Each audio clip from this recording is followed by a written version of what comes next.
Hello, I am Wabang Moa, the promoter of Highland Dawn Media, and today I'm glad to have here with us a very seasoned, experienced and celebrated social entrepreneur of Northeast India.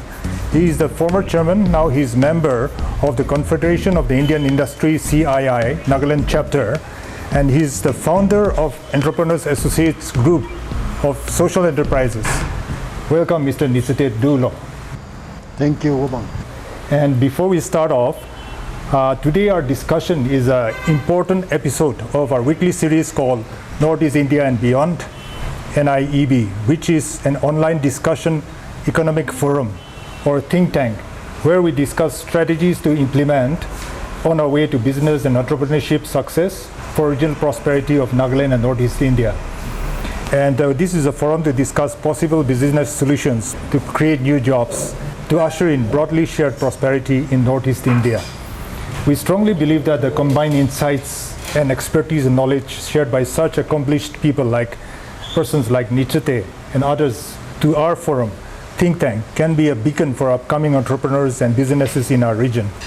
So if we look at the macro picture, after the exit of the colonial rulers, the northeastern people have been only striving to get a pie in the government establishment, which could be the regional government, various state governments, or in the central government. In the sense, the best brains of northeastern region have been only exposed to central jobs like IAS, IPS, RSS, IFS, etc.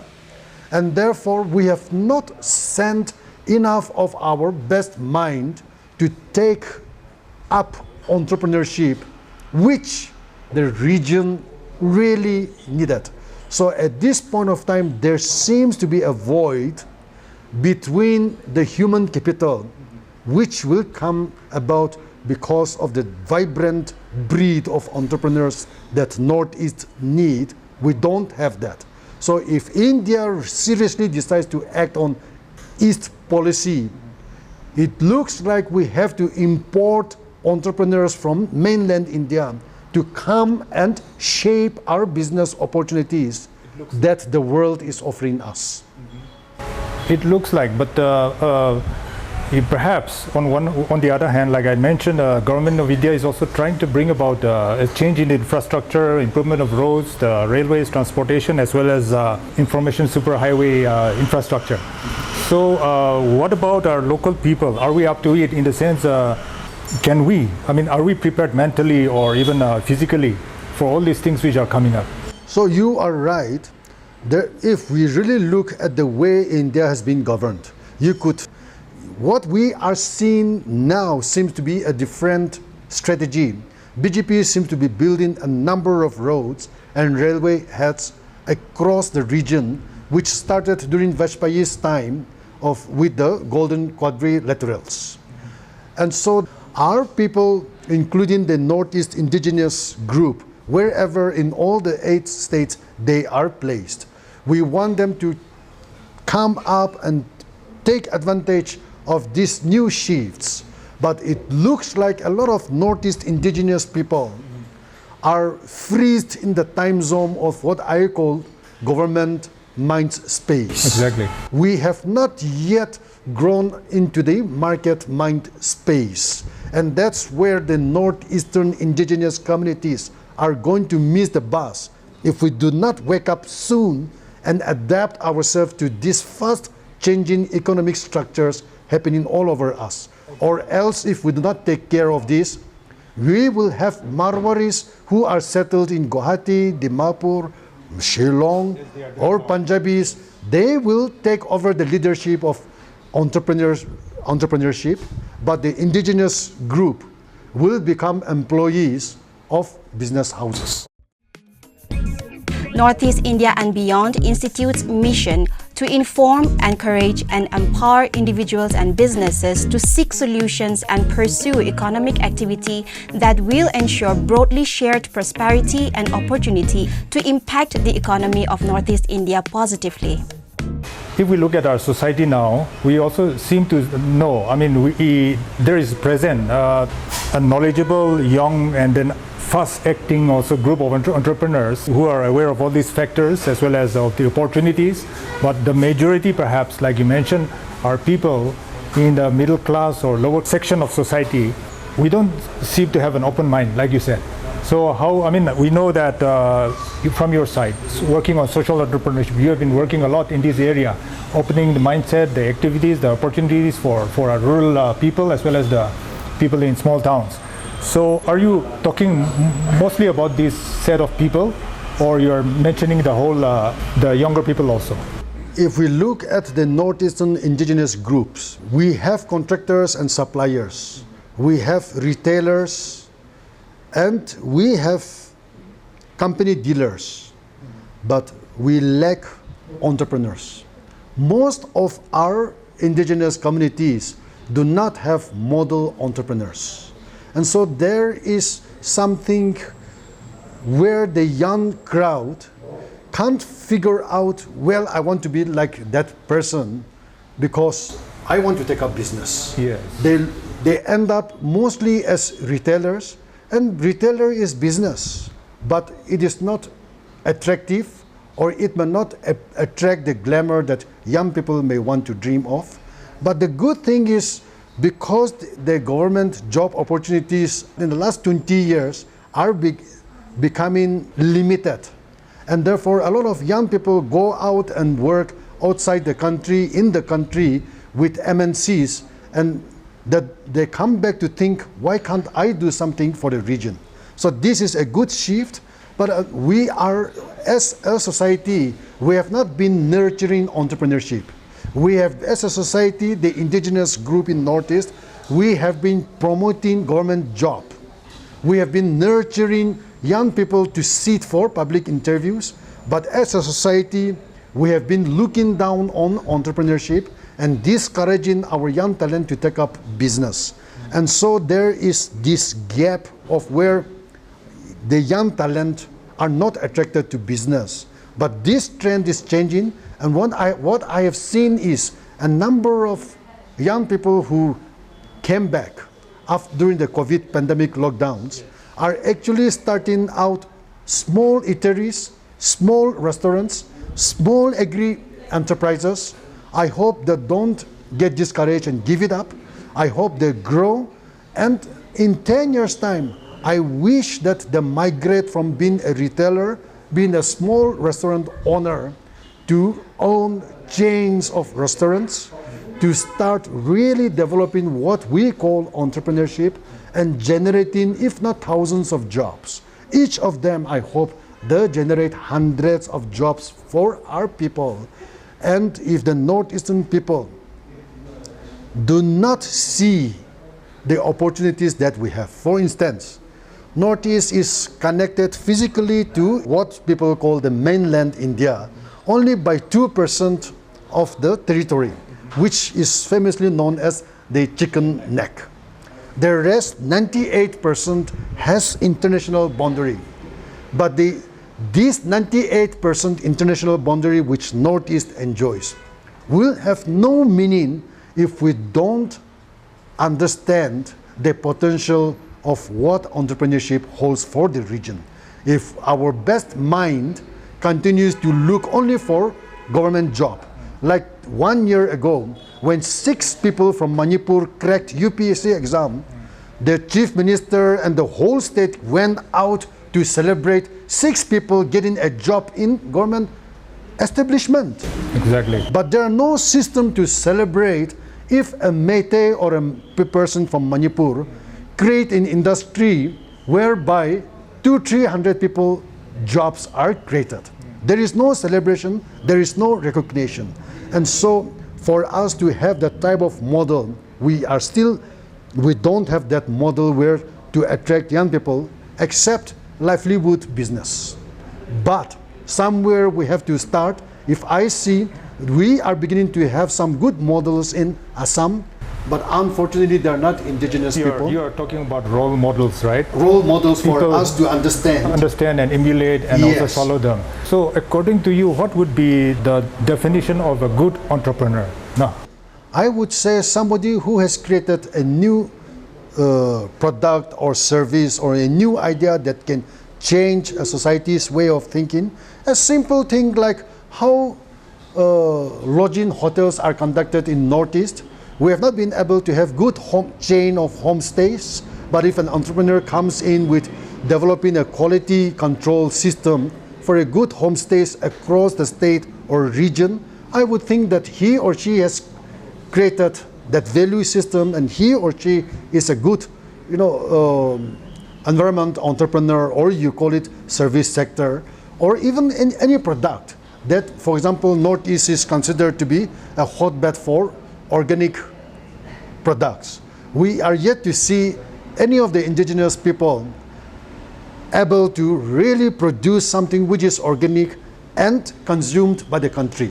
So somebody who has been able to create scale and enough job and wealth to impact society is what I would say, even if there are not like Tatas or Ambanis, or Godrej. Right.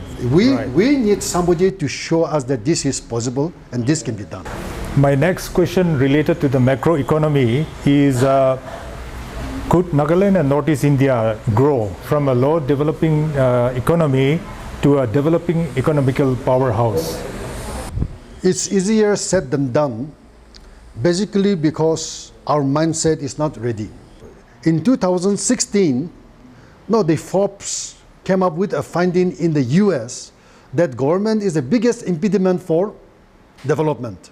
Here in South Asia, we think government is the biggest catalyst for development. And therefore, whenever we want business or opportunities to be created, people tend to look upon the government to create, a super hotel or a manufacturing unit. So, to me, the mindset which comes out from education is really like the World Bank said in 2014. It's not adequate for Northeast and Nagaland to become a powerhouse. But if we look at world standards like Singapore, which changed from a place ravaged by epidemics, malaria and stuff like that in the 50s, to an economic powerhouse by 1980s. It took only about 35 years to turn around. And if we look at South Korea, devastated by the Korean War and became a powerhouse by late 80s and early 90s. Naga society can change far, far faster than these countries because of our social cohesiveness, because of the tribalistic social structuring that we have, and because even if our education quality is poor, the fact that we are literate is a huge capital that we all have. The amount of information that anybody who is literate is bombarded today through social media and from the internet world is huge. If we are willing to change and act, I think in 25 years we can become a developed society, we can become a developed economy, we can become a powerhouse for India and Asian nations, where Nagaland becomes the conduit of trade and commerce. This is possible for other northeastern regions as well, actually, but especially Nagas. Yes. 25 seems to be a long time. It's like maybe even within the next 15 years, hopefully. And you're very much right in saying that our mindset also and our education is perhaps some of the factors which is hampering us. There is an alternative point of view which says that instead of having a huge formal education, being totally educated and all that, now these days where everything is in our fingertips, we can get all the education we want by by the mobile phone and via internet. So looking at young people again with the mindset, if they have the right mindset, they could keep on continuously learning and imbibing all these technologies and all this knowledge which is required. So but again, like our society is mixed up of all these differently educated people. So we have younger people who are perhaps very advanced, but we have again the middle-aged people who are again still stuck perhaps somewhere in the past. And again, we also have our levels of levels of not only education but the financial and social strategy in our society. So, what would be your opinion for the middle level in society, or perhaps the rural people and the farmers, how to deal with this modern situation? Yes. In fact, the biggest advantage that Naga people have over others is their access or ownership to land. In economics, there are 4 factors of production: land, labor, capital, and the organizer or organization. Yeah, the one who organizes all these other 3 factors of production. Nagas have land, we have the labor, we have capital, maybe limited to start with, but we have capital. We don't have the organizer. Yes. We don't have the organization. This is what we call the entrepreneurial spirit. We are lost in the mind of government jobs. Exactly. And that has immobilized all the 3 factors of production, although we have this in place. If anybody who wants to start in the village, for instance, I will share with the realities that we have faced, we are experiencing now at Entrepreneurs Associates. In 2019, we started a program called Trees for Wealth movement to plant 1 billion fruit trees by 2050. And one of our farmers, a Chekasan farmer, grandfather or uncle Apu, he is 81 years old and he has not gone to school, but last year he netted 14 lakhs rupees by selling fruit tree nurseries and kiwi fruits just by sitting in the village. Wow. Yeah, there are many entrepreneurs, associates, farmers who every year get 3-4 lakhs rupees from cultivating cardamom, large cardamom and kiwi fruits. And therefore, if these young people change their mindset that opportunity is there at the village level, which we are working now with few dropout students. One of the dropout students this year is raising about 50,000 fruit tree saplings. And he is very confident that he will not be able to sell all this year, but he is targeting to get 10 lakhs income just from the fruit tree nursery. This is possible. So for young people, the game changer is if they begin to see that their land, this land holding that they have in the villages can be converted into small orchards, or it could be converted into commercial croppings like cultivating turmeric or Naga ginger or king chili, which have got high cash income value. By sitting in their village, easily anybody can have an income of 5 lakhs to 10 lakhs per annum. And this does not need hi-fi education. It requires willingness to work, and it requires discipline to work. The problem is we were all taught by our schools and colleges and families that you study hard, get good marks, and you become a government officer. And you shall live happily thereafter. But if you don't study hard, you fail, you look at our fields. You will come and look after our pigs and cows and work in the field.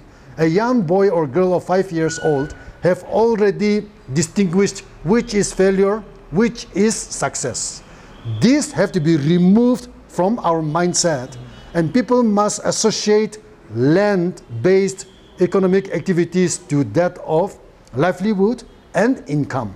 If this can be so, lakhs of our young people can suddenly become small owners of farm micro enterprises. That they don't need bank loan, that they don't need government subsidy, they only need to change and act. And there will be market created now because times are different. We have very good roads in Pek district this year. Some of the roads connecting from Fitzroy to really Pek, improving everywhere. it's very good. The problem is the road is good. There is no car to carry any product from there. It is only busy ferrying people from the village to town to have tea and go back to the village. And therefore there is no economic activity because people are not working. This is madness. And this madness comes about because of our refusal to activate the factors of production we have. Land, labor, capital.